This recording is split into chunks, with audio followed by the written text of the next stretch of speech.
हमारे साथ बात करने के लिए बीजेपी के पूर्व सांसद पप्पू सिंह जी हैं। इन्होंने बीजेपी को बाय बाय कह दिया है। आइए इसके बारे में पप्पू सिंह जी से बात करते हैं। पप्पू सिंह जी, आपने बीजेपी को बाय बाय कह दिया, इसके लिए आप किसको जिम्मेदार मान रहे हैं? जब मैंने किया है तो मैं अपने आप को जिम्मेदार मानूंगा, लेकिन कारण ये है कि भारतीय जनता पार्टी ने अपने आप को समाप्त करने की निर्णय ले ली है और अपने विचारों और नीतियों पर चलने के लिए अब वो मजबूर नहीं है। उसको सत्ता में रहने के लिए और सत्ता पाने के लिए जो कुछ करना होता है वो करती है। और ऐसे में हमारे जैसे लोग, जिनका प्रमुख उद्देश्य राजनीति में है कि समाज की सेवा हो और जिस दल में हैं उस दल को मजबूत करें, उस दल के संगठन को बढ़ाएं, तो हमारे जैसे लोगों के लिए अब बहुत मुश्किल हो गया था कि पार्टी के इस व्यवस्था में हम लोग बने रहें। तो आपकी जो व्यथा है इसके बारे में अभी तक पार्टी को मतलब कैसे बताया, किसको बताया? पार्टी के सभी लोगों को मालूम है।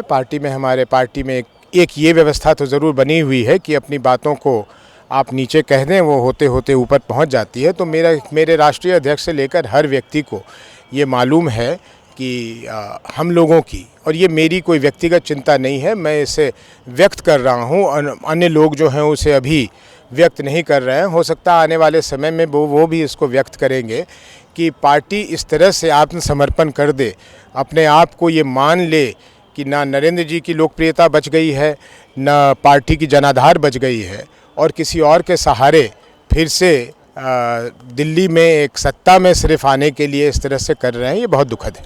अच्छा पप्पू सिंह जी, एक चीज़ और, मतलब पार्टी छोड़ने के पीछे मतलब जिम्मेदार जो है पूर्ण रूपेण प्रदेश के नेताओं को या केंद्रीय नेताओं, किसको मान रहे हैं? अगर प्रदेश के नेताओं का माने तो उनकी तो कुछ चलती नहीं है। जो कुछ होता है वो केंद्र से ही होता है, और अगर उनकी इस बात को सच माने तो फिर केंद्रीय नेतृत्व जिम्मेदार है। किस पार्टी से लड़ेंगे, इसको लेकर के क्या कहना चाहेंगे? नहीं, ये अभी मैंने फैसला नहीं किया है। आज तक तो मैं भारतीय जनता पार्टी का सदस्य था और मेरे पास ये नैतिक अधिकार ही नहीं था कि मैं किसी से बात करूं। अब आज के बाद, अभी के बाद मैं अपने लोगों से, अपने हितैषियों से, अपने समर्थकों से बात करूंगा कि उनकी क्या विचार होती है, और वो जिसके लिए अनुमति देंगे फिर उस दल के लोगों से बात करूंगा और निर्णय लूँगा। पप्पू सिंह जी, एक क्वेश्चन और एक और, जो आप पूर्णिया से ही लड़ने वाले हैं? जी, मैं पूर्णिया से ही चुनाव लड़ूंगा। मैं पूर्णिया का हूँ, मैं जीतता हारता पूर्णिया में ही रहता हूँ, लोगों की सेवा वहाँ निरंतर करता रहता हूँ। मेरा वहाँ एक एक व्यक्ति से व्यक्तिगत संबंध है, पारिवारिक संबंध है, इसलिए पूर्णिया से और कहीं चुनाव लड़ने का तो मेरा प्रश्न है ही नहीं। किस पार्टी से? नहीं, ये अभी फैसला नहीं किया है, ना किसी से बात की है। पहले अपने सहयोगियों से बात करूंगा। बहुत लोगों का कहना है कि मैं निर्दलीय लड़ूं, लेकिन सभी लोगों से बात करके जब ये फैसला होगा कि किसी में दल से लड़ूं, तो उस दल से बात करूंगा, उनके नेतृत्व से बात करूंगा कि उनके यहाँ मेरे लिए कोई स्थान है या नहीं। अगर होगा तो फिर वो निर्णय करेंगे। बीजेपी ने स्वर्ण आरक्षण भी 10% दे दिया है। इस समय में यूँ आपका बीजेपी से जाना, इसके बारे में आप क्या कहना चाहेंगे? पहली बात तो ये सवर्ण आरक्षण नहीं है, ये जनरल कैटेगरी के लिए आरक्षण है। इसमें हमारे मुसलमान भाई भी लाभान्वित होंगे। इसमें जिस राज्य में जो लोग उस 50% आरक्षण में नहीं आते हैं उन लोगों को लाभ मिलेगा। लेकिन ये इस कदम का मैं स्वागत इसलिए करता हूं कि आर्थिक व्यवस्था पे जो आरक्षण है ये एक अच्छी चीज़ है, और 2019 के बाद इस पे बहस और लंबी चलेगी और इसको और सकारात्मक रूप दिया जाएगा। ये तो आनन फानन में चुनावी जुमला के तौर पे किया गया है, लेकिन ये एक बहस अच्छी चली है, एक पहल अच्छा हुआ है, और इसका हम सभी लोग स्वागत करते हैं। आने वाले समय में हम समझते हैं ये और सशक्त होगा। धन्यवाद।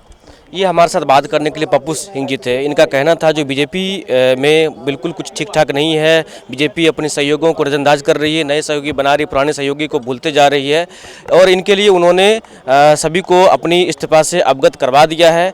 इनका कहना है जो हम पूर्णिया से ही लड़ेंगे, और किस पार्टी से लड़ेंगे इसकी घोषणा ये अभी नहीं कर रहे हैं। कैमरामैन राजेश के साथ अंशु झा, अजय भारत। यूट्यूब चैनल की दुनिया में सबसे तेजी से उभरता नाम अजय भारत।